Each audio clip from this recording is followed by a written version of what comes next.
Hello, everyone, and welcome to today's webinar. Before we get started, I'd like to go over a few items so you know how to participate in today's event. You have joined using computer audio. If you wish to change to phone, select the arrow besides the audio settings and then switch to phone call. The dial-in number will be displayed. To select or to use questions, please select the Q&A icon if you have any questions or require technical assistance. You have the opportunity to submit text questions to today's presenters by typing your questions into the questions pane on the Zoom toolbar. You may send your questions anytime during the presentation. We will collect these and address them during the Q&A session at the end of today's presentation. Please note today's session is being recorded and it will be posted to our YouTube channel within 5 business days. And now I'd like to introduce Alison Rodriguez, President of the International Federation of Translators.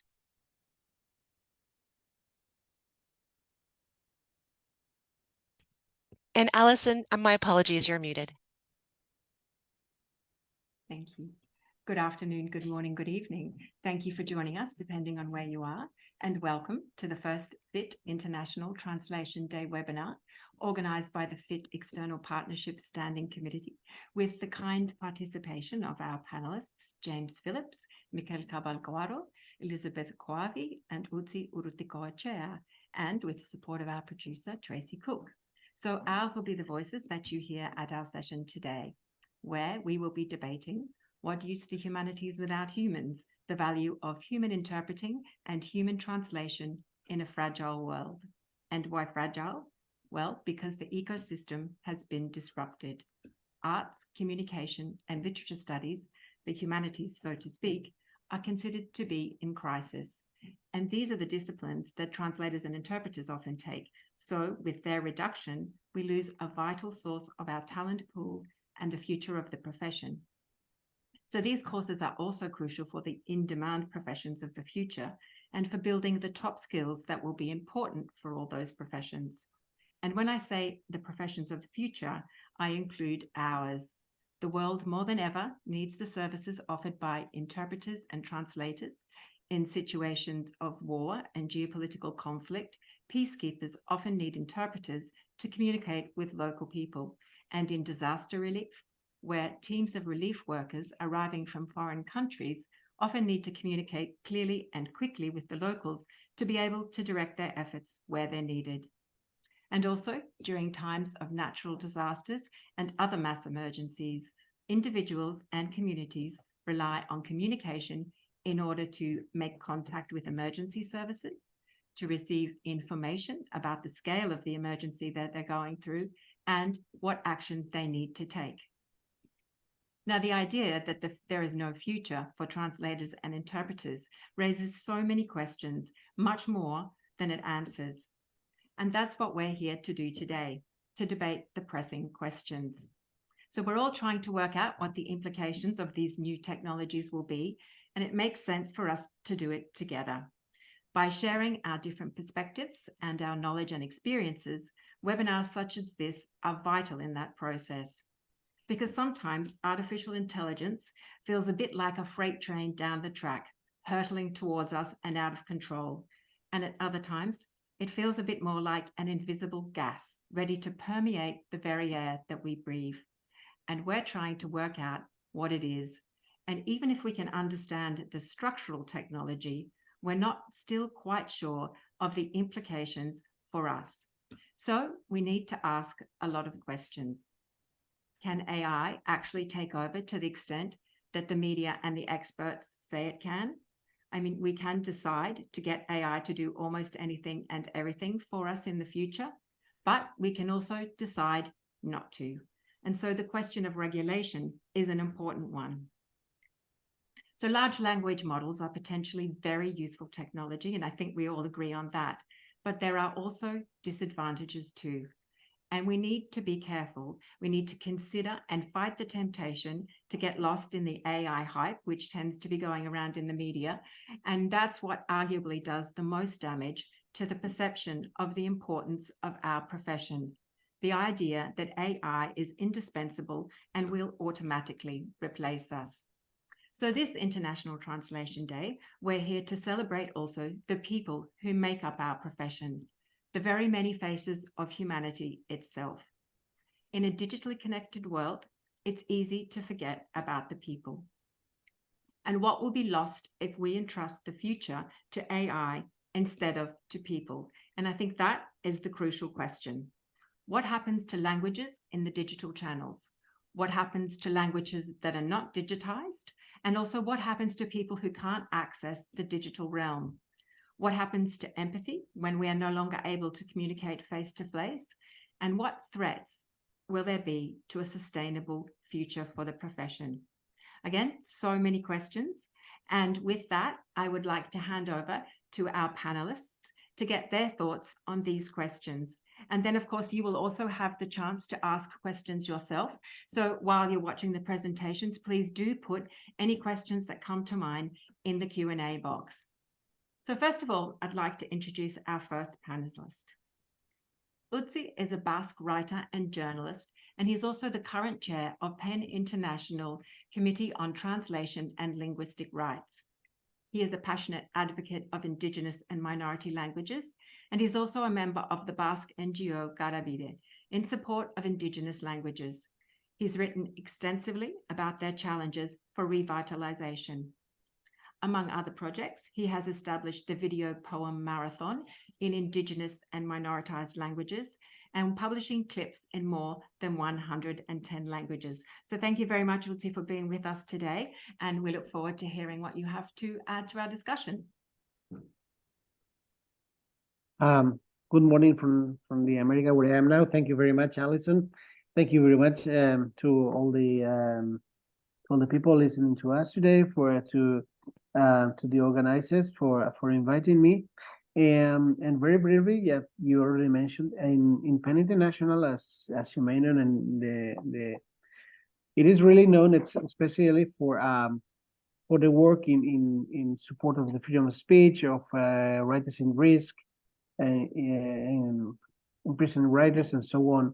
But one of the mottos we have for many years has been that one of the worst attacks to the freedom of speech is the loss of a language. There's no speech, no communication if you don't have your language, if there are no speakers left, or if you cannot develop your language as other languages are usually developed, starting from the education to the modern tools that most of the other languages use to create, to translate, to shorten the bridges to other languages, to other cultures.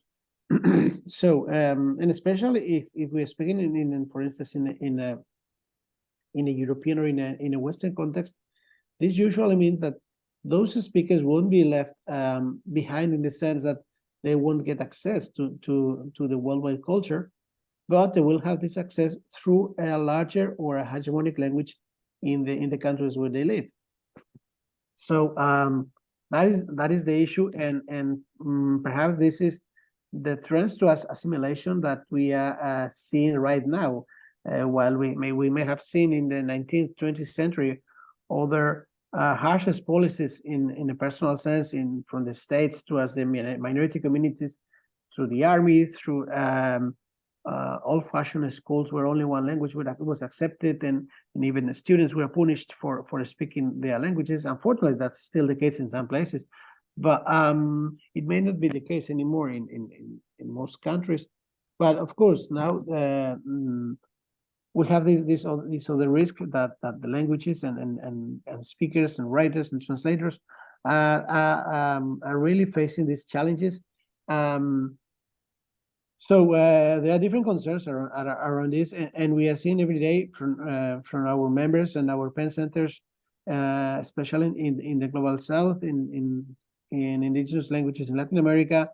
The discussion is very much alive, for instance, in Africa as well, where practically 95% of the production is done in colonial languages, in French or English. But still, there is very much alive this discussion in support of their own languages, and some of them doing quite well. Some of the languages have pushed these recent years so that their languages are well up on the list. For instance, in Wikipedia, where Catalan is in top of the languages, and our Kurdish is also doing quite well, even above all the languages. Just today, today or yesterday, I read an article about how Kurdish is above languages like Turkish, Arabic, or Persian in Wikipedia, for instance, which is fine. But you can fool yourself, and as important as things like this are, you know that as speaker of minorities languages, all the whole community, especially the part of the community that has access to culture and to the media and is following it, which could be the majority of the population sometimes. They also have a very well understanding, very often at a level of the native speaker, and if not, at least as a passive consumer of that language in the hegemonic language of the country. But still, some of these languages are developing. For instance, my language, Basque, are developing very interesting linguistic tools, both in written and also in audio. I guess in some languages, when there are connections and for the language families are easier.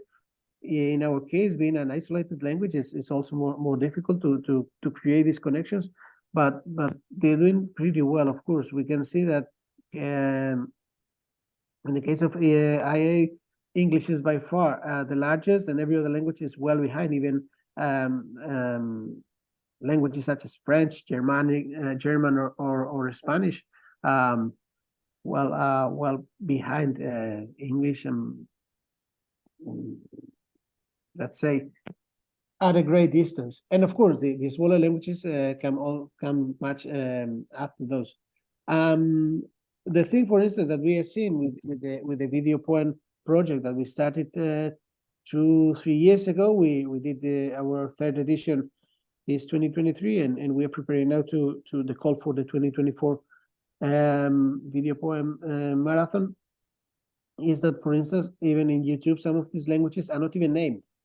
So we had a fantastic participation from Guatemala to give an example, like with some 8 or 10 Maya languages, but YouTube doesn't name a single Maya language, and there is necessary when you have a text or when you have a video and an audio, someone saying something, to name which language that is, and we couldn't find it. So in the end, we named it as Mixe, which is a different language in Mexico and totally unrelated to the Maya languages.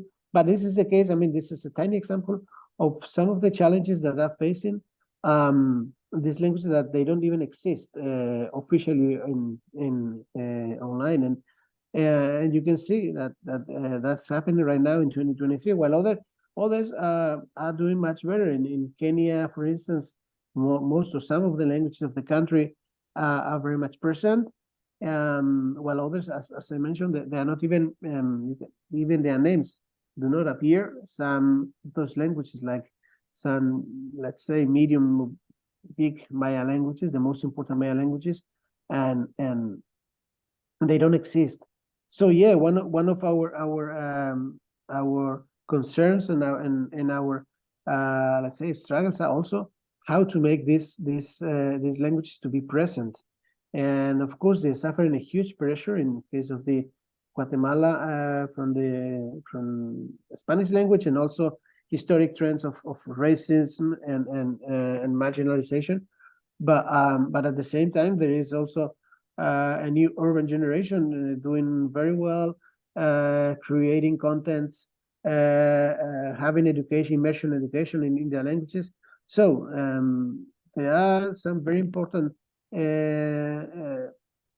threats, and they're taking very important steps. And now the thing is how to keep going, so that all these languages don't end very much behind, at least the rest of the minorities language, where they are taking these important steps in digitization. So I think I already took some of my time. I'm really very happy to understand any other language you may have, and I also invite you, if when you have some time, to check the video poem project that we started 2 years ago, where there are, as it was mentioned, more than 100 participants for 3 years. Right this year we had 70 from all around the world, but especially we are delighted with the African participation. And with these technical issues that we mentioned, that some of them couldn't even be mentioned in YouTube because they do not exist as languages and as independent languages in YouTube. But it also shows the real will for linguistic communities, for poets, for the associations to write, to share their experiences, and very often also just to bring to their languages the things that are being done in the rest of the world. Yeah, you can see the link in the chat. And other than that, thank you very much, and I'll be more than happy to answer any questions you have. Thank you so much, Lucia. We'll have questions, everybody, at the end of our presentations. So please, if you have a question, type it into the Q&A and we'll get to those when everyone has done their presentation. So thank you very much, Lucia, for that. I think minoritized languages do have a really special relationship with the digital environment. And I do encourage everyone to have a look at the poem marathon. It's really quite fantastic. Okay, thank you very much. All right, so now I would like to introduce our second speaker, James Phillips. James has been the director of the PCT Translation Division at the World Intellectual Property Organization, WIPO, in Geneva, Switzerland, since 2010. Now, WIPO is a specialized agency of the United Nations that administers intellectual property treaties. And prior to joining WIPO, after working for many years as an audio engineer in the UK and Japan, James had an extensive career in the translation business during a 20-year stay in Japan. And over this time, James worked as a freelance Japanese to English patent translator, and he started and operated 2 businesses, a patent translation business and an online translation school. So welcome, James, and thank you very much. I'll give you the floor. Thank you very much, Alison. Thanks for the introductory speech as well. There were some very interesting questions raised in the speech at the beginning as well. I hope we can get some way to try and to answer those questions today. Here at WIPO, we handle highly technical content. This might contrast a little bit with some of the other speakers maybe. I think we translate roughly 210 million words a year. I think that roughly half of that is human translated, and about half is post-edited at the moment. I would maybe just start by mentioning that only a very small percentage of content on the internet is actually human translated. The bulk of I think it's about 97% of the content that's translated on the internet is machine translated. I think this gives access or limited access to information that would otherwise be difficult to access because there's a limited bandwidth on just how much human translation can take place. I think this promotes business, and it gives people opportunities to then get involved at translation, making sure that they're involved at the high value end of the translation, if you like, speaking from a freelance translator's point of view. I do kind of feel that one thing that's happening at the moment, though, obviously we're in the middle of a very big hype cycle for large language models. I think that's about to come off. I think we're about to come off the hype cycle. It's gone past the peak, I think.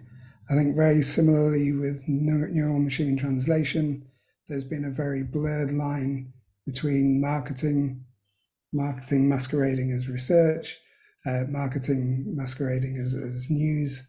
So I think this creates a lot of not necessarily mistruths, but things that it's necessary for human translators to clarify, particularly in to their customers. So I think this is quite important. I also would like to mention, I think this is where organisations like FIT are very important.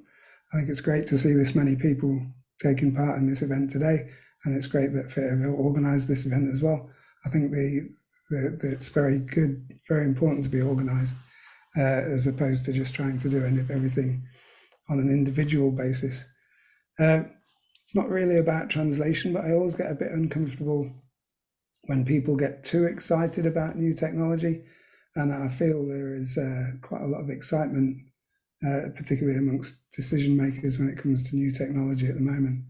When I was taking my physics degree, we were forced to study situations in scientific history where new inventions had unanticipated consequences.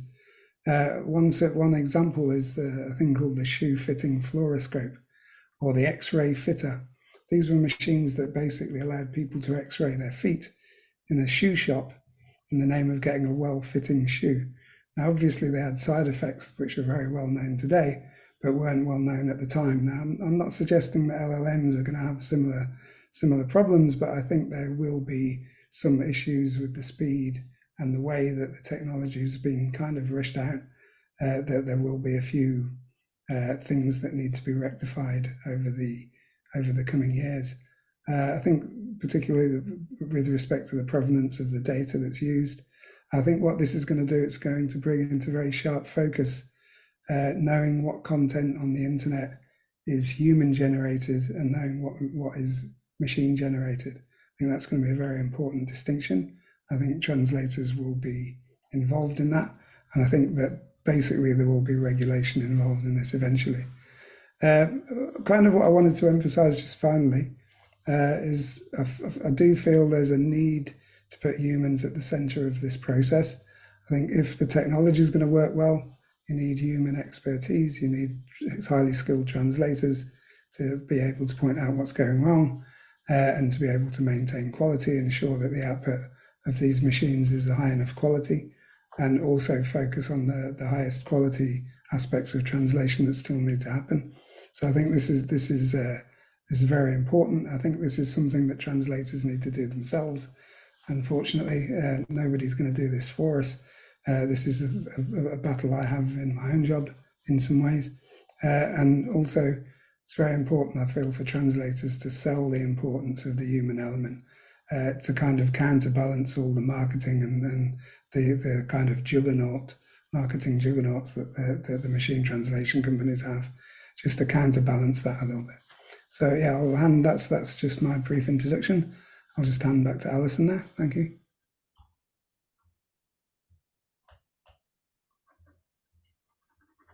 That's wonderful. Thank you very much, James. I think the issue of the idea of being able to distinguish between human and machine generated content is something that's very interesting for everyone coming forward. So thank you very much for that.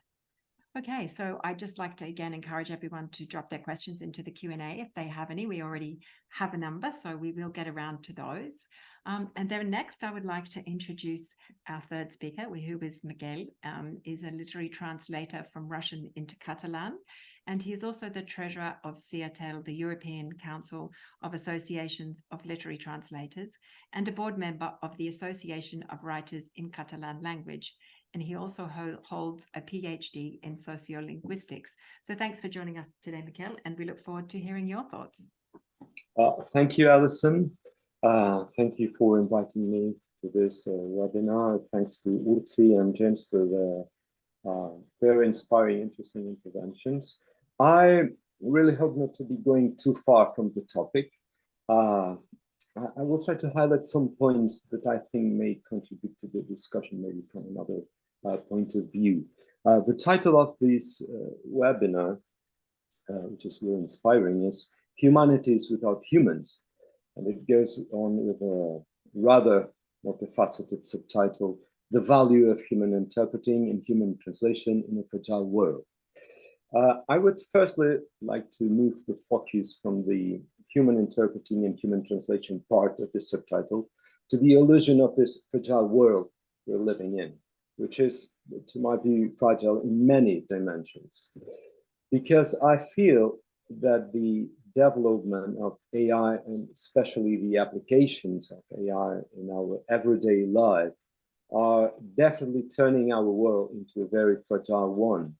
And it is so because of many factors, but also because AI has been developing its huge possibilities without any ethical frame whatsoever. AI researchers have been working in all directions without interrogating themselves about the goodness or the goodnesses of their achievements. Is there any goodness in the possibility of generating fake videos with fake voices saying fake things? I'm afraid that the absence of ethical boundaries in AI research is a clear consequence of the dehumanization of our society. And with dehumanization, I'm pointing precisely to the undervalue of humanities and arts as a necessary and mandatory dimension in education. Unfortunately, the digitalization of our everyday life not only affects the translatable part of it, but since we are here also to focus on the implications of AI in translation, of course, I'd like to point some aspects that I think are crucial and that I always mention when I'm asked about the topic, both as a translator, as a speaker of a minoritized language. First, regarding technical and theoretical questions, once the use of AI in translation gets widespread, and especially once literary text produced or translated by AI start to be used again and again in AI training, that will in fact impoverish the quality and diversity of the literary works.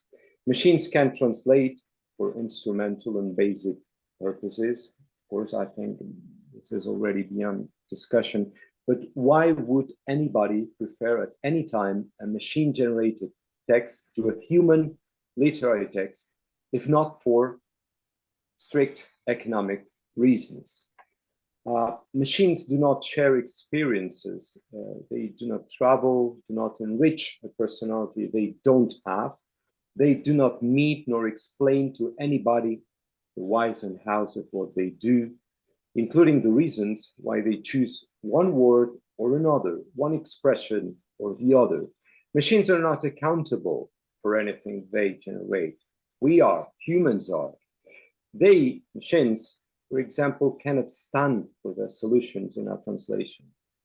We need translations rooted in our reality. Machines are not responsible nor accountable for what they produce. And literary translators, on the other hand, always can stand for what they say or what they write. By the way, we've already seen translation contracts explicitly excluding AI from the whole process of translation and editing, which is kind of a relieving clause in this new and rather disturbing environment, professional environment we're in. Secondly, as a speaker of a minoritized language, I will insist on some aspects pointed already by Urtzi a few minutes ago. I have the fear that the latest language technology development will further foster the so-called digital diglossia, meaning that the speakers of minoritized languages will tend to use more and more the dominant languages of their areas in their interactions with search engines, with apps, with AI interfaces, and with all kinds of machines in which human languages are involved. The generalization of this diglossic behavior, which has been observed in arts, sciences, and business already since the digital era of globalization started, will of course contribute to the reduction of language diversity and will accentuate inequalities between cultural communities. And this applies to all non-worldwide hegemonic languages, as Urtzi already pointed. So this applies from Tagalog to Danish, from Quechua to Italian. This is something that affects the vast majority of languages in which Europeans speak, for example. And this is why we need to address all these matters from a political, social, and especially, I think, from an ethical point of view. And I think that would be it for my introductory speech. So I'm handing the word back to Alison. Yes. Thank you. Wonderful. Thank you so much, Mikel, and thank you for raising the ethical dimension and a little bit of what will be lost. So thank you. We'll move along now to our fourth speaker, Elizabeth. Elizabeth is the unit manager for the translation and interpreting and printing division at the World Health Organization in the Regional Office for Africa. Elizabeth graduated as a translator from the University of Mons, Belgium, and trained as a French, English, Spanish, and Portuguese conference interpreter.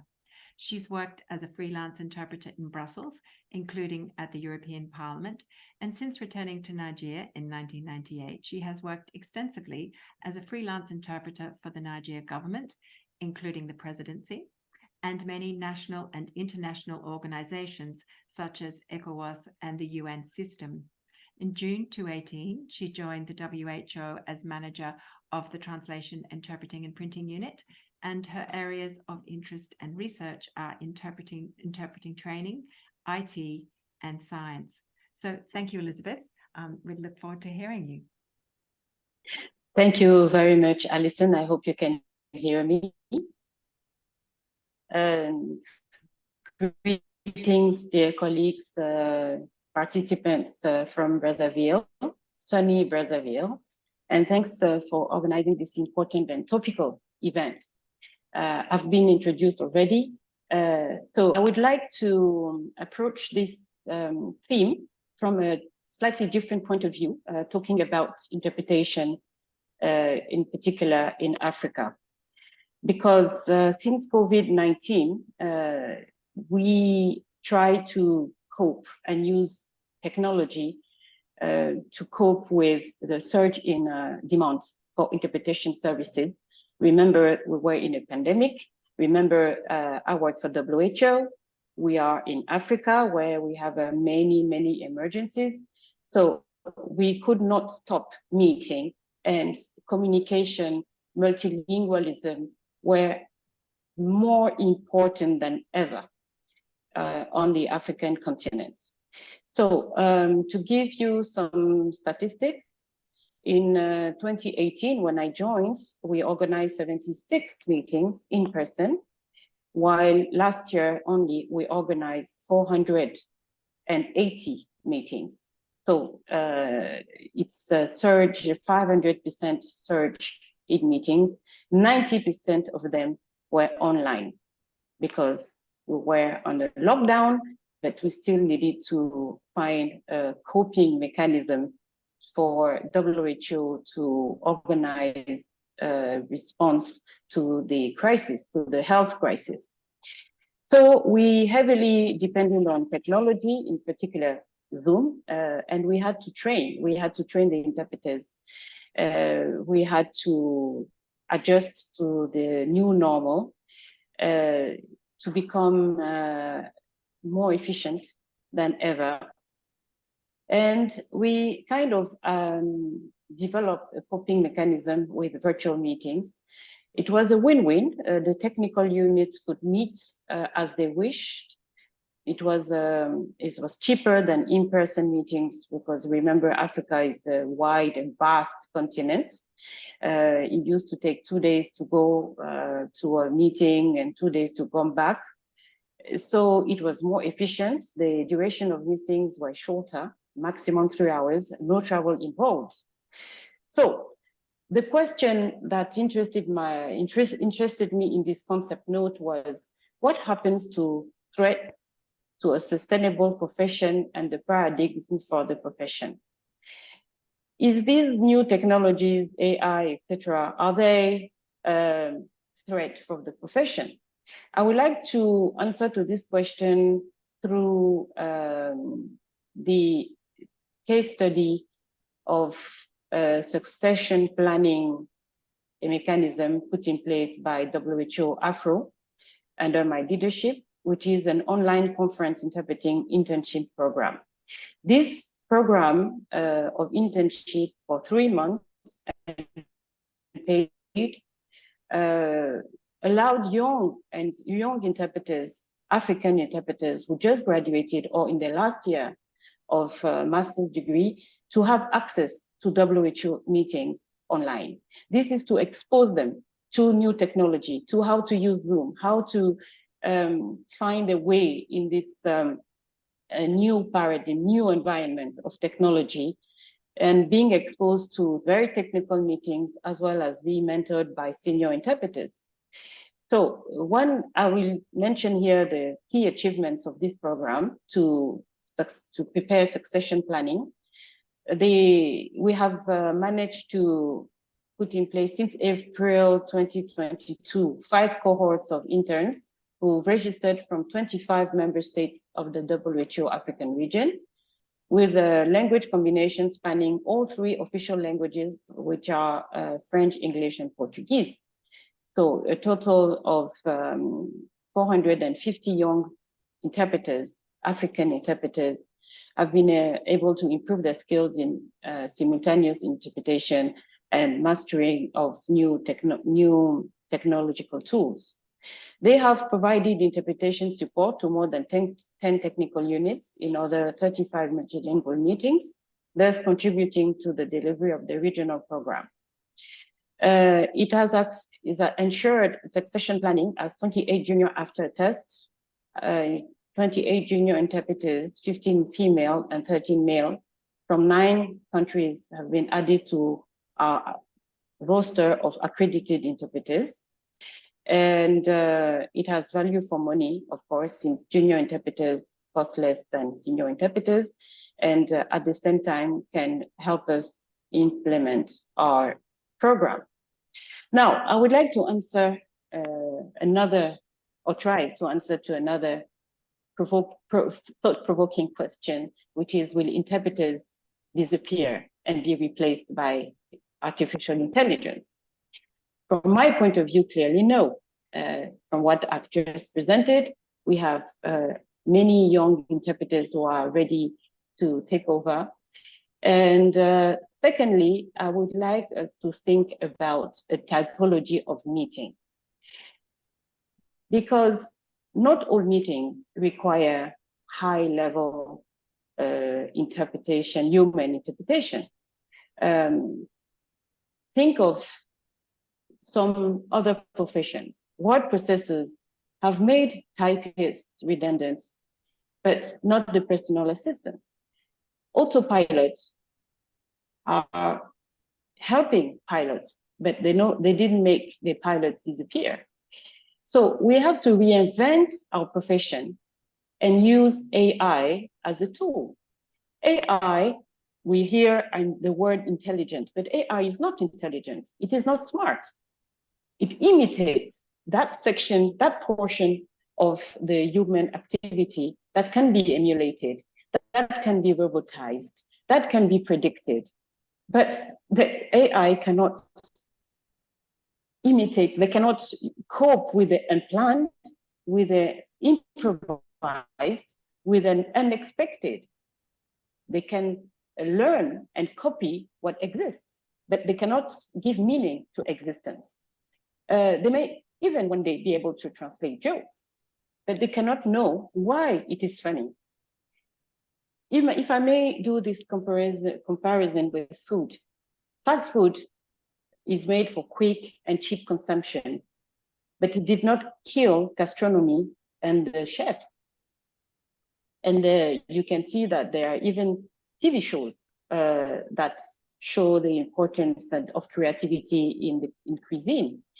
So I think AI will take care of that part of the automatic, repetitive part of our work, but not the one that relates to art, to soul, to empathy, to intention, and context. In Africa, these new technologies will promote inclusiveness. And as was explained here, we have a lot of minority languages. So this will give access to minority languages, will be able to be interpreted, will be able to improve accessibility to communication through this AI, because now, even in Africa, you see everywhere people with a mobile phone. So they can have access to communication and to interpretation and translation. So AI and technology are tools. They will assist for efficiency, they will assist to improve quality, but will not eliminate translators or interpreters. It will be like an augmented translator, an augmented interpreter, because they will be able, the interpreter or the translators will have access to preparation, to figures, to research, to terminology, summarizing the documents, etc., etc. In other words, if I say, I think my time is exhausted, I've exhausted my time. I will conclude by saying that on our topic, which is what use the humanities without humans, the value of human interpreting and human translation in a fragile world. I would like to echo Umberto Eco, who said, translation is not an exercise of word for word, but transposing a world to a world. Because word for word, a machine can do quicker, faster, cheaper than humans. But world to world, only human intelligence can achieve to render the spirit of a text or a speech and reveal the many faces of humanity. In other words, I think that we have to rethink the way we do business, not copy-paste what exists, but reinvent ourselves.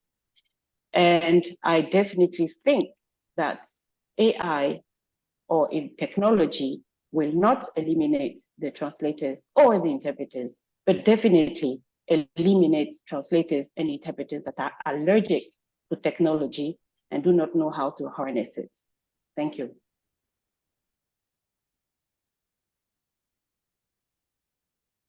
Thank you very much, Elizabeth. Thank you very much for reminding us just a little bit of what will be gained with technology, especially in coping with difficulties and in training, and that artificial intelligence is really just a tool and not an intelligence. And I'm also with Alejandra in loving the phrase, AI does not give meaning to existence. So thank you very much for your speech. So yes, we're going to head now to our questions, and we've already got some interesting questions that have been submitted. So just a reminder that you can still continue to submit them in the chat box or in the Q&A box. And I'd just like to pick one of our questions here. The first one is addressed to Utsi. Do you consider that AI cloud could be an advantage for recording or keeping Indigenous languages? And where does Basque stand in terms of digitalization? Good question. Here's the thing. I do think, I mean, as with every other step around in this field, I definitely do think that small or minoritized languages need to be updated and as much as they can online with the trend that's going on around the world. Basque, for instance, is trying to do the best they can. Our first book was published in 1545. That is about a century after the printing was invented, which, depending to with whom you compare, is not that bad. I mean, by the 16th century, we were publishing books, that were printing books in Basque language. So what it was 100 years back then, right now you need to do it in a few months, maximum years, but to be on together with the rest of the languages. I think we're doing that in that sense. Basque is doing the best it can, and it's not bad if you compare to other minorities languages. But I think we might be among the best situated. But of course, no one wants to be the best of the minority. They want to be like at least at the same level of other small languages, for instance, in Europe, which are not minoritized but small, but pretty much, I mean, with their own concerns, of course. And I'm thinking about Icelandic, I'm thinking about Slovenian, and other, let's say, medium and small scale languages. But other than that, pretty much are the normalized or the term that's pretty much used in Spain level. So yeah, I mean, the concern is there, and we are seeing that many of the languages are really having problems to adjust to this in this aspect, as Mikel expressed. Some of the consequences of this digital diagnosis is that those who should be most interested in doing it, they already know and master a much stronger and powerful language. So we can, but if we, I mean, so they don't, or they may not really see the necessity to have it in their language, or they may see that their language needs it, but those people, those readers, those users, they do not need it since they speak a much larger language. But of course, if we take this sentence to extreme, the translation itself is not necessary in our languages, because we all also understand a much stronger language where we can access world literature, for instance, in Spanish or French, without the need to translate into our languages. We don't want to think that. And actually, what many of us do think is that one of the most important things that we have to do right now is the translation and the access to the world literature in our languages.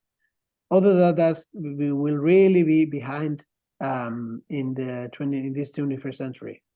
And the same goes with the AI and other technologies. Yeah, we need to be as much updated as we can. Yeah.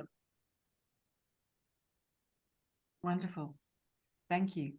We've got quite a few questions, so we'll keep moving. And the next question is directed to James.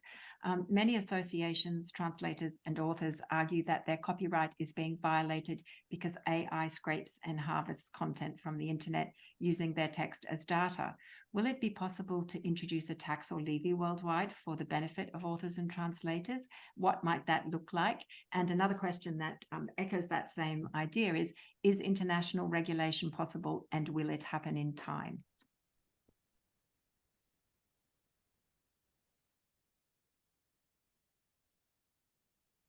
Yeah, I'm definitely getting the more difficult questions. That's a nice one.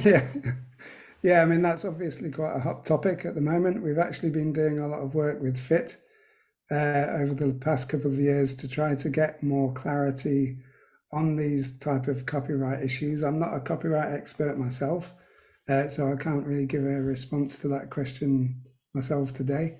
I would say technically, there are ways that you could do that are kind of coming about at the moment. I think if you look at some of the blockchain technology and micropayment type systems, you could have a combination of those two technologies that would enable that technically. So, for example, and even in the case of neural machine translation, if you have a past sentence that belongs to you that's gone into the engine, you would theoretically be able to track where that has gone. And then have a micropayment resulting from its use. So technically, it's possible. Framework-wise, with the various copyright issues, that would be. I would need to speak to somebody in my organisation who knows a little bit more about that than I do, unfortunately. But we have been trying to get some clearer information ourselves, and we've been doing that in collaboration with Olga, actually. Over the last couple of years, so hopefully we can get a little bit more information about that. If you want me to respond to the person that asked the question afterwards, I'm quite happy to take the information and then try and get a response, more detailed response here. There's also events held regularly at WIPO around AI and around copyright around AI that connected with AI. I think there was one last week, in fact. So yeah, it might be worth keeping track of those to see what's going on as well. But yeah, it's a very complicated area. It's a very hot potato. Yeah, and it's a very tricky one from my point of view as well. Definitely. Yeah, we'll see what the future brings. All right, so we have another question for Mikkel. Well, also talking about the threat to writers and translators because of the new technologies undermining authorship and translation and copyright. And it's, I guess, more about the benefits of AI. And do you see it more as a threat or an opportunity? And why do you consider that there might be more negative impacts of AI on translation?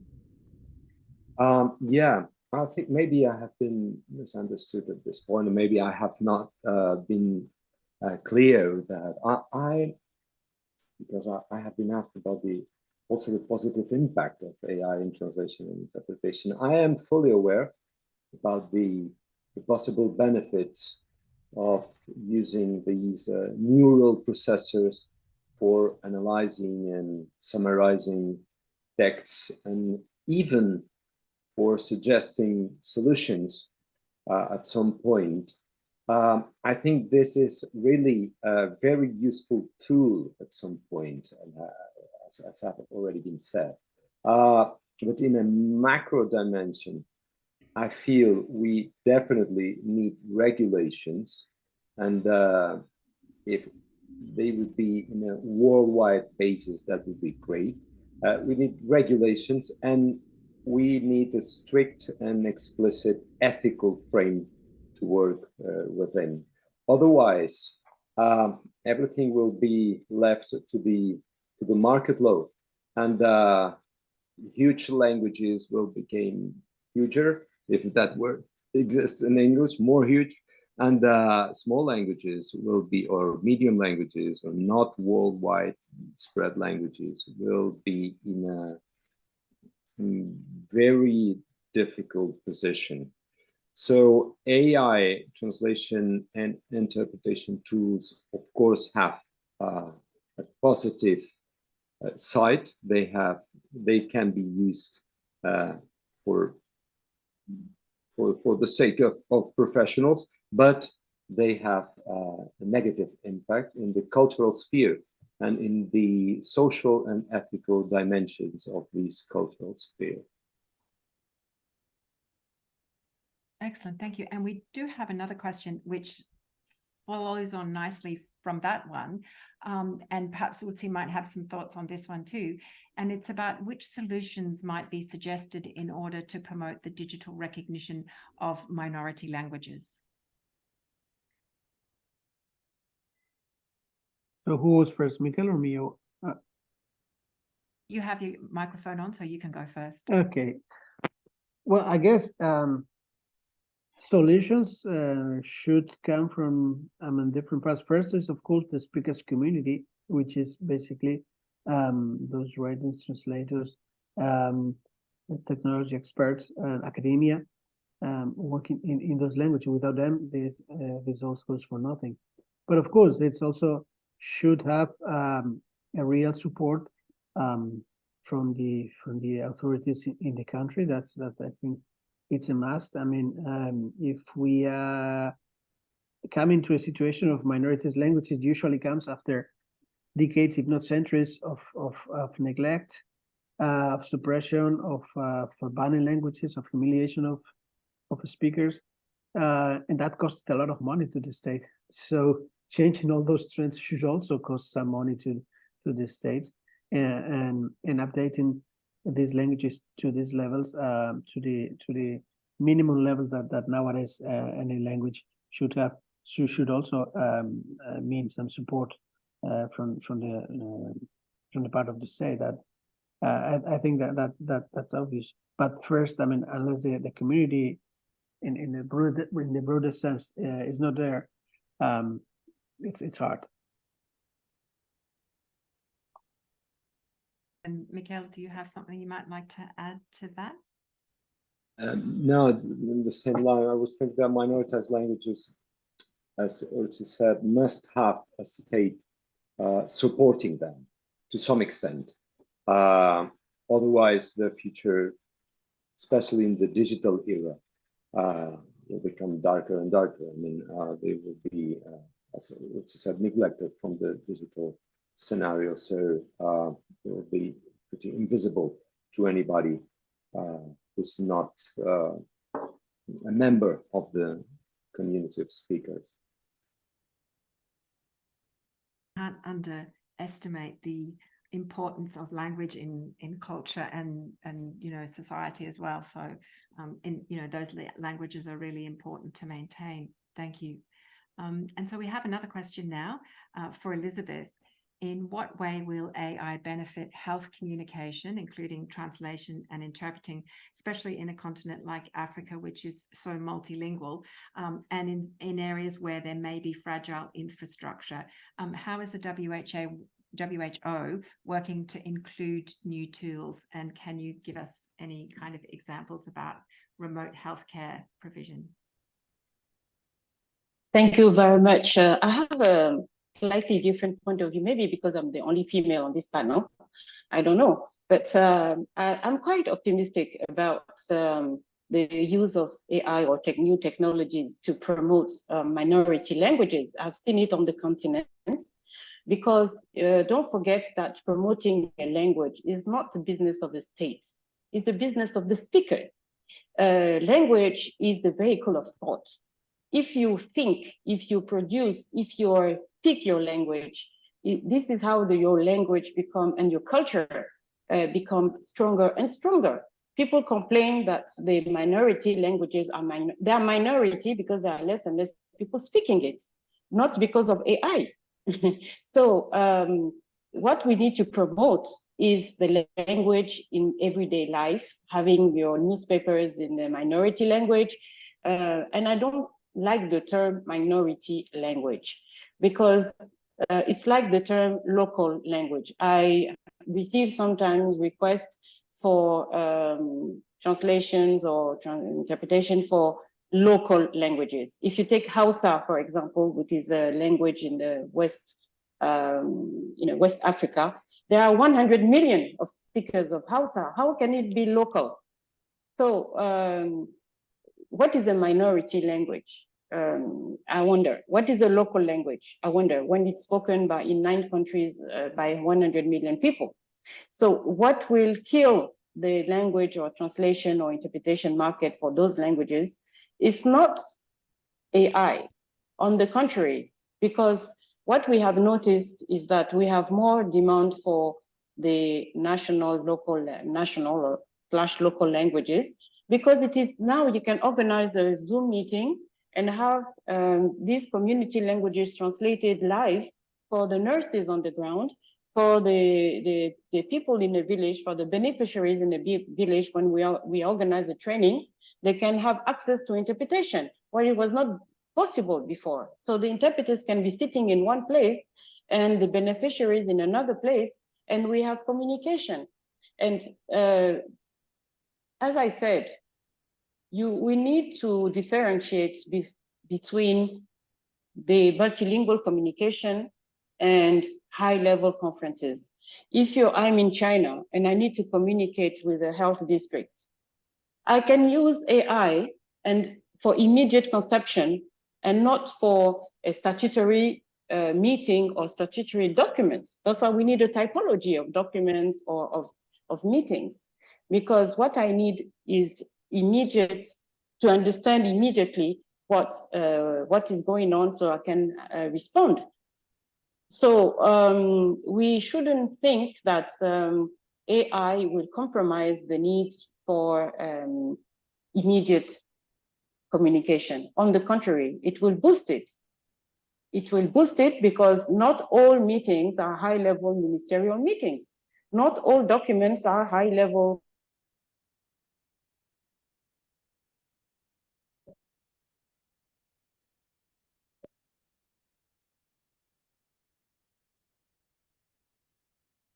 We seem to have lost Elizabeth's connection, so we might move on to another question.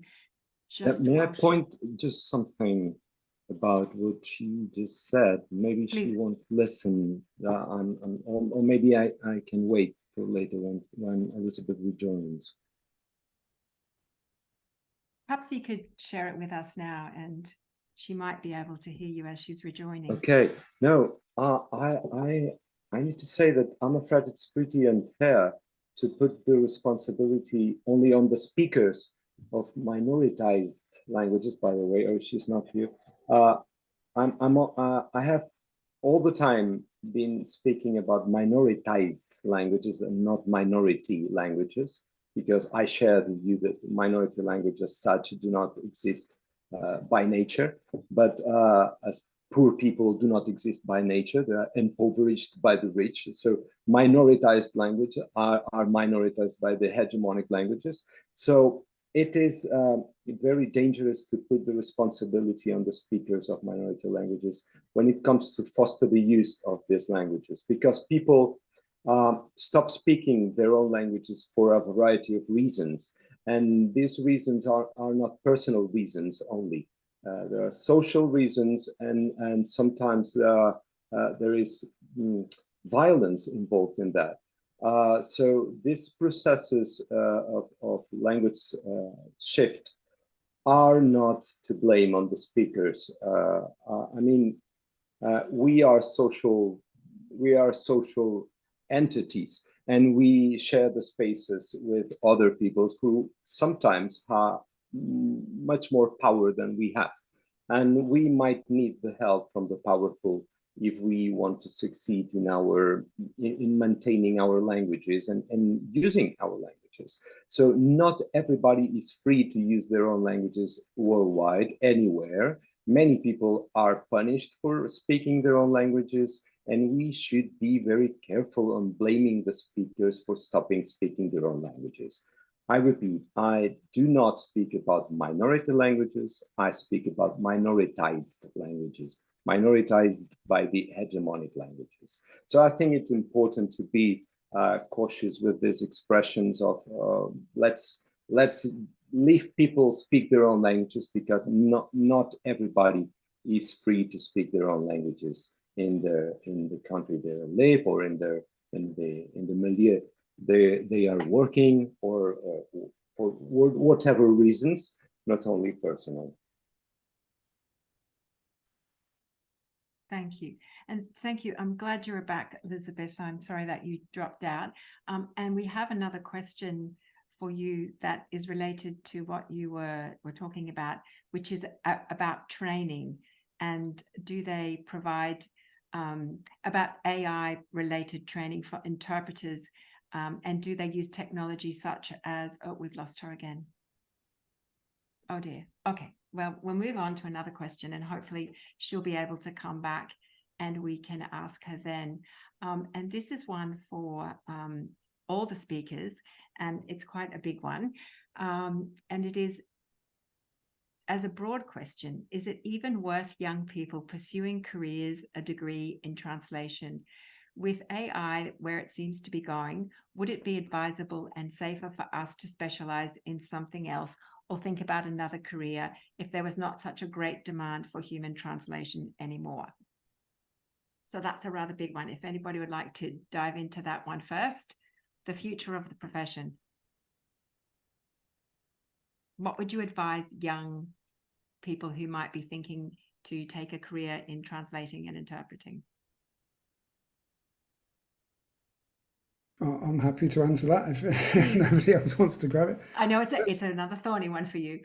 No, personally speaking, I would encourage them. And I've had this situation with my own son where I was wondering whether or not to encourage him to get into translation, but he ended up wanting to do something different. So yeah, I mean, for me, what I tend to find is with the languages that we're looking for, when we're looking for highly skilled translators, a lot of the time recently people are getting put off by all the marketing, all the talk about AI and what it can do and what it can't do, and that's making an even more severe shortage. So there's a smaller and smaller number of translators to go around. There's more and more people chasing the same people. So yeah, for me, I would say that if you're passionate about it and you're interested in it, then I would still encourage people to get into translation. I still think it's a very useful skill to have. Whether or not we use it in the same way is another question, but I think it's a very useful skill to have. That would be my opinion. Thank you. And does anybody else have something they'd like to add to that? if I may, I remember my wife used to teach small children in the city of Bilbao, where we have some, well, in a neighborhood where there were quite an important number of newcomers, of migrants. And when she was talking to something from Paraguay, where you may know, and I think someone asked about the Guarani language. So at the school, they were with the small children, they would have the immersion in Basque language. In the city of Bilbao, the hegemonic language is Spanish, and everyone knows it and speaks it in the street. And then she was talking to the parents and the grandparents of this child, the importance of speaking their own language, not to lose to speak Guarani. And they were telling them, well, look, we are here doing our best to teach Basque. Spanish is granted. There's no way the kids in Bilbao won't learn Spanish. It's just Guarani. It's on your hands. And right now we don't have any. As far as I know, we may have right now Guarani Basque translators. So here's the future. So there's still a lot of bridges that we can build, and it's as easy as that. You have small children coming from all around the world, in Bilbao, in Barcelona, in so many places, and yeah, we are still working, and I'm pretty sure. I mean, without even us knowing, we already may have Wolof Basque translators, or Wolof in the Maya language, or Wolof and Quechua, or Basque and Quechua, and things like that. I mean, there is still a long way to go, and so definitely, yeah, there is it's really encouraging, and there are so many steps we can take. Unfortunately for us, we didn't have a department of translation. Well, but until the 21st century, but we do have one for the last 25 years, which has really been important, which has raised a new generation of translators and interpreters that I'm really amazed, and very young people mastering so many languages and doing so well. And I think the next step will be all the people that has come and their children. They will be the next generation, and we definitely do need them. So I think it's still a huge need for translation and interpretation, definitely. Indeed, and we seem to have had a lot of questions in the chat about training of translators and interpreters. And Elizabeth, there's a question for you. Does the WHO provide AI-related training for interpreters? And has it seen a way to utilize rapidly advancing speech recognition technology? No, the WHO is not a training institution, so there is no training. So we do not train anybody, but through the internship program, we do give access to our meeting exposure to young graduates to our meetings, so that the day they come and take the test, they are prepared. They know what to expect, and let alone the day they are recruited or they are on our roster of accredited interpreters. They know what to expect, and they are not shaking because it's the first time they are faced with a WHO meeting. So I can put the link to our program in the chat so that you can read more about the internship program at WHO for young graduates. So there is no, we use neural machine translation in our daily work, and we also use all the tools, the modern machine translation, and we have a contract with the company to train and retrain our engines. But for interpretation, we are not doing speech to text, as we are not convinced about the quality, and we need to be accurate in our interpretation. But we see a lot of applications in the field for AI, and because it's not evil, it's if it can help the communities to communicate and the beneficiaries to get the information, what we need is regulation. We need to harness, as I said, those tools. We need to harness them and use them to be an augmented translator or an augmented interpreter and boost our efficiency. But regulation is definitely important, and I think it will come when we fully master these tools. Then we are not afraid to take the bull by the horns. Thank you.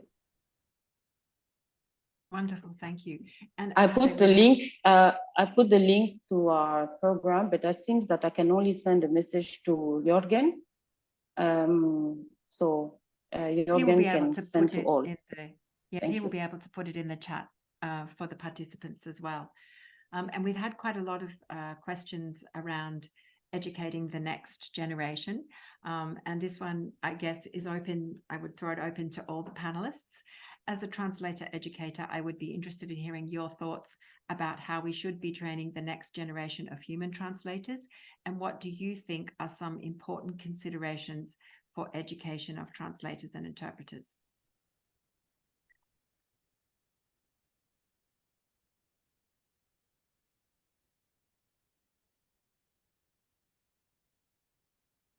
No thoughts? Okay, so I can give that a go if you like. Thank you. I think there's a tendency. I mean, there's a worry, and I've heard stories myself about dependency on things like Google Translate and various courses introducing various apps and DeepL and Google Translate and making people familiar with that. I think it's good for them to be aware of what's out there, what tools that can be used. But I think people still need to learn all of the fundamentals, need to be able to do all the basics properly and be able to translate without any machine at all, and need to be able to do that very effectively. That's just my own personal opinion, to be honest. That's kind of what we do where we are at the moment. We make sure that they understand all the fundamentals. Yes, I can only agree with Jane to that. As a teacher of translation, I also insist in the importance of being able to argue about your solutions. I mean, you need to construct your criteria when you translate, and then you have to be able to stand for it, and you have to be able to explain where the solution comes from and why have you chosen that. And this is something that machines cannot do. So I think this is the most important part of our job now, the creation of our arguments, of the arguments that support our translations.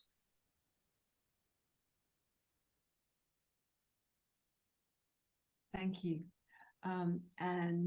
And then we have another question which moves into the area of, I guess, literary translation and copyright. The introduction of generative language models such as ChatGPT and Bard raises a number of copyright issues, both on the input side, as a lot of copyright material has been used to train these models, and on the output side, about who actually owns the copyright to machine-generated text. And perhaps James or one of the others may like to elaborate on how translators who work for publishing houses might be able to protect their economic and professional interests when we face a looming onslaught of machine-generated book translations.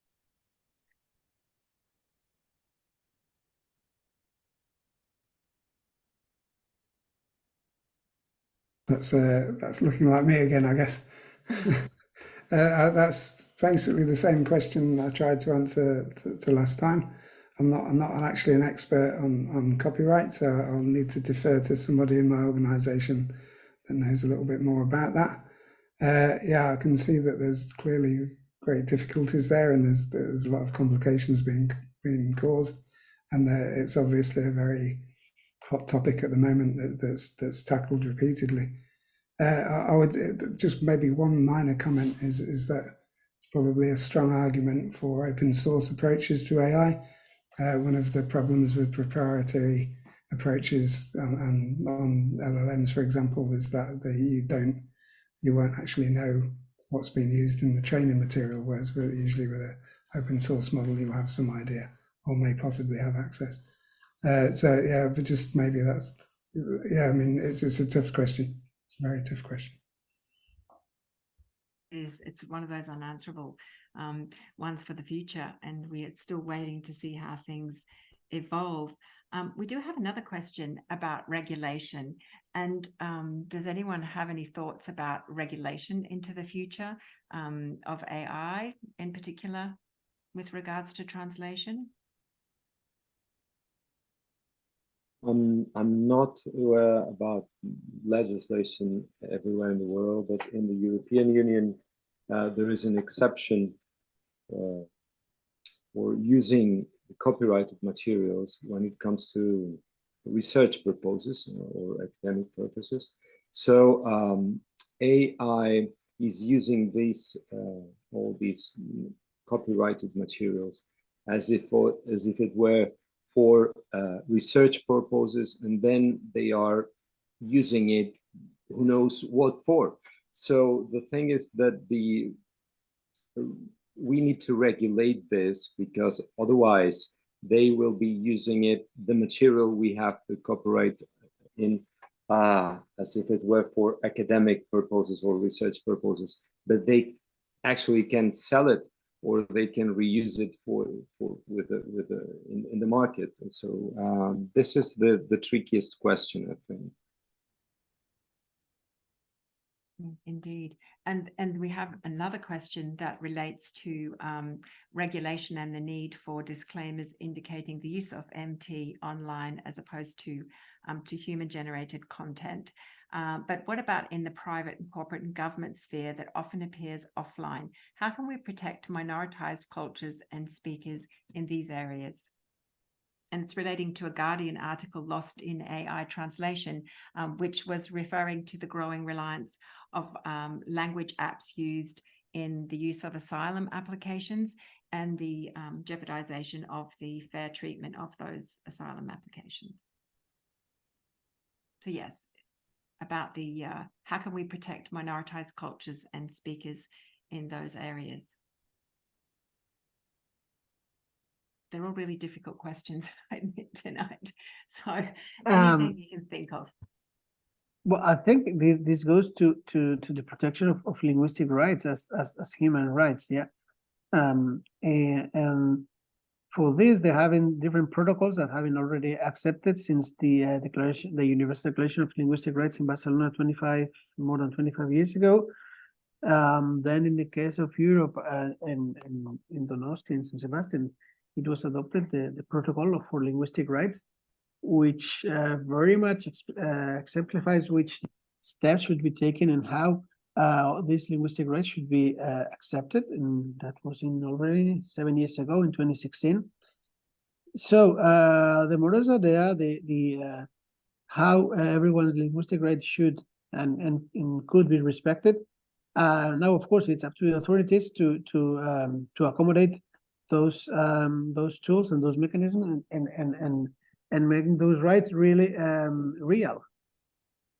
I mean, existing and applying to every citizen and every person in their countries.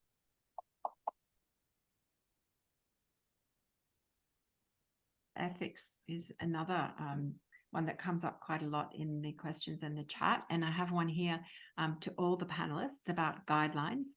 Are you aware of any ethical and professional guidelines specific to using technology in translation and interpreting work?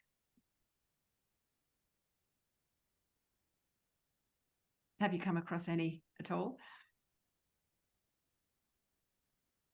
I think different professional associations and organizations across the globe are working on this.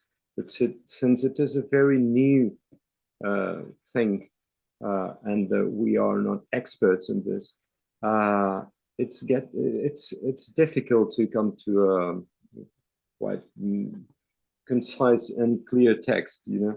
And there's some kind of manifestos and all this kind of text going around. But yes, we definitely need guidelines from an ethical point of view, as I already said. And in the case of CATL, the European Council of Literary Translators Association, we are working on this right now. We have a working group specifically working on AI and translation. And I think in the next months, we will come to some kind of, I don't know if we can call them guidelines, but some kind of statement about the ethical implications of this AI technology. I think the ATA may also have some guidelines on that, I think. And what about a broader perspective? I guess, has anyone heard of anything that may be coming above associations? I certainly don't think governments are at the moment thinking too hard about regulating AI. It seems to be fairly rough and ready. Has anyone heard of anything that's at a level above associations?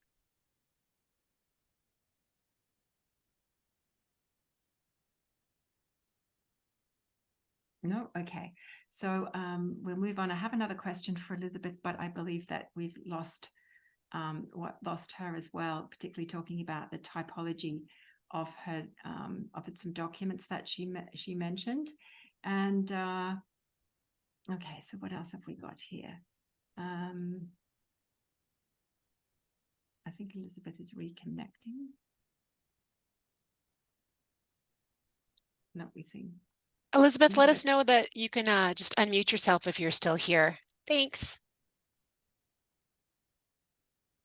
No, okay, we'll have to wait for her. Okay, so let's have a look through. So, I'm here. Oh, you are, Elizabeth. Was a question about using technology and typology of some of the documents. You spoke about typology of meetings, and in some cases that AI works well. Do you think there is a need for such typology in translation? Yes, definitely. I think there is a need for typology, both in translation and in interpretation. For example, we have introduced a scale in the translation roster with beginners, confirmed, and revisers. So we started by establishing a typology of documents so that we know which documents we can send to beginners, which documents you send. We do that intuitively. You don't send very complex technical documents to a beginner. So there is already typology. So we're doing that without thinking about it, but it's actually, it makes sense to have a typology of documents. So in the same token, when we do post-editing, we know some documents are ideal for post-editing, and some documents will never be able to fit into the criteria. Do not they don't fit the criteria for post-editing. So this needs, because someone said it's new, and definitely it's new, we have to think about it, and we need to do this exercise. No one will do it in our place. The guidelines, the typology, the regulations, we as professionals need to think about it, come together. Maybe that's an objective for FIT. you have to maybe suggest some regulations, some guidelines. We are in reaction mode. We are in the defensive mode. We always react after the damages, but now we have to be ahead of the game.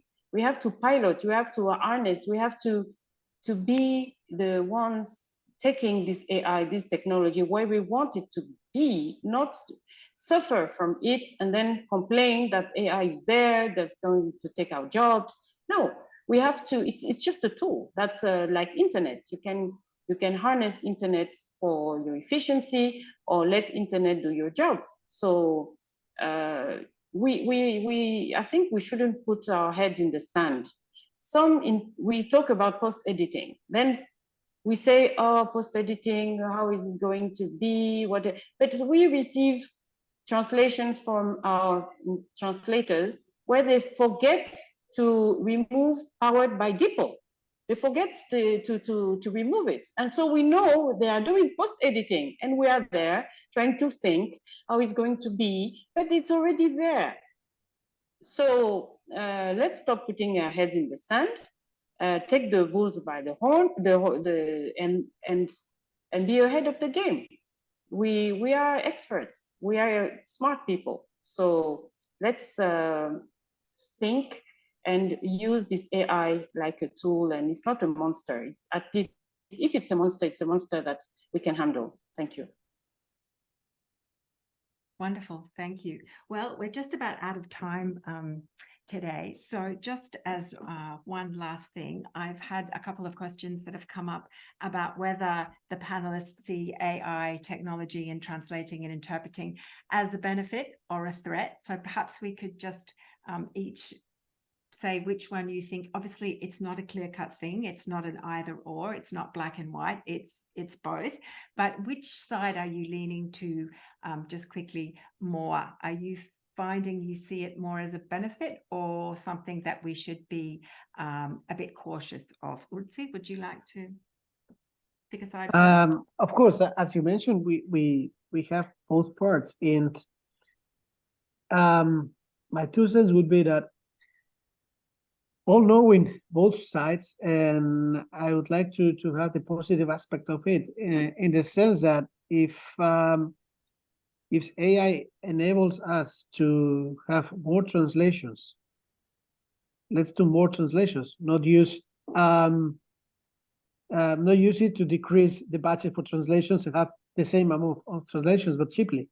So okay, this let us do more. Let's do more. Not do let's the same with less money. That should be the approach. Okay, wonderful. Mikel, I know you have to run. Yeah, no, well, I have a minute. We need to find the balance, I think. Yeah, there's a positive side, there's a negative side, and we need to find the balance, as Elizabeth said. Artificial intelligence is not intelligent. We are intelligent. So we should use our intelligence to find the way to balance all these negative impacts that AI can have and effectively has, and the positive impact that also has. Of course, it is a very powerful and useful tool, but as all these powerful and useful tools, it depends on the hands that it falls into. It can turn to be very destructive for the environment, or it can be the new revolution, the new positive revolution for everybody. Wonderful, thank you. And James, would you like to? Yeah, to be honest, I see it as an opportunity. I see it more as an opportunity than a threat. I think it's an opportunity to work more efficiently. In our case, we've already saved quite a lot of money as a result of post-editing. And just to answer one of the questions in the chat, we've managed to do that with the translators more or less maintaining their income as well, which has been fairly positive. So yeah, I mean, I just see it as an opportunity to work more efficiently. Wonderful, thank you. And Elizabeth?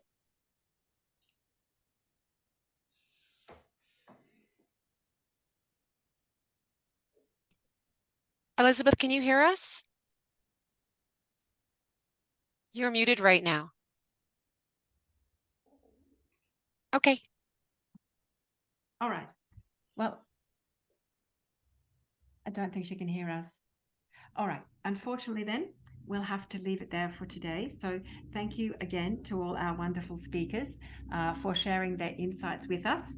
And thank you to you, our audience, for joining us as we try to make sense of the unknown entity that is artificial intelligence. So we had a very large number of registrations today, which was great. And I'd like to thank all of those who asked questions. We're sorry if we didn't get to your questions, but we hope that these discussions will continue. And again, thank you to the panel, and thank you to the FIT External Partnerships Standing Committee for hosting this webinar with us. And it's our very first ITD celebratory webinar. So I hope that you all had a wonderful, happy International Translation Day. Thank you and goodbye. And thank We you, have- Allison, and thanks to all of our speakers tonight. We'd also like to thank everyone for attending today's webinar.